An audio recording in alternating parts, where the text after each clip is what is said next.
Hello everyone! Ani ba nga beef afritada ang imong gipangita? Kanang creamy, saucy, and very tasty?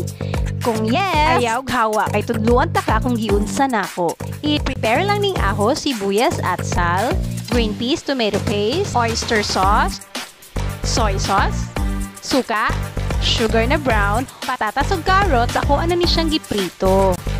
So prituhon na pud nato daan ang ato ang beef meat.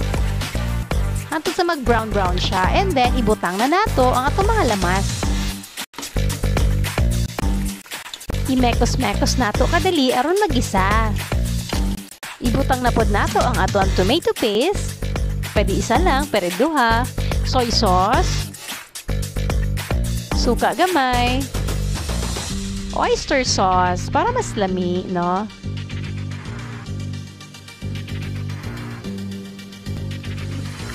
Beef cube, and then water gamay.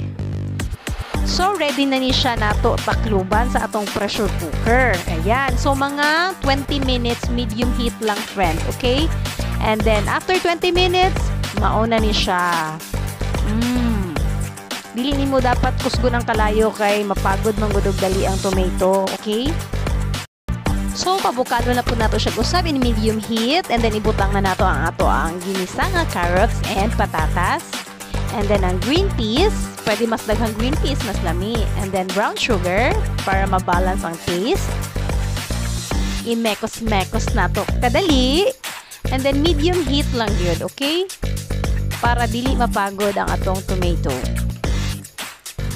Agoy, kahumot na, gigutom na gyud ko, kaso wala pa ko nakaluto og rice. Anyway, butangan pod nato siya gamay og butter para mas yummy pag yun siya. Pwede pa ninyo dili butangan, pero ako ginahan ko butangan. So, black pepper. Charan! Inani na yung itsura, friend. Ano na? Ganahan ka ginani nga beef afritada. If yes, don't forget to like and share ha, aron updated ka sa mga new uploads nako, like mga recipes na ko nga dali lang, unya lami, and then mga places na mga barato lang, and then nindot, anak good, inana ako mga ginapang post, okay? Please follow and like. Daghang salamat, friends. So, mga unat ta, kay gutom na kaayo ko, as in, kanibitaw siya, no? Mas mulami ba yan siya pag matakloban, pag maugmaan.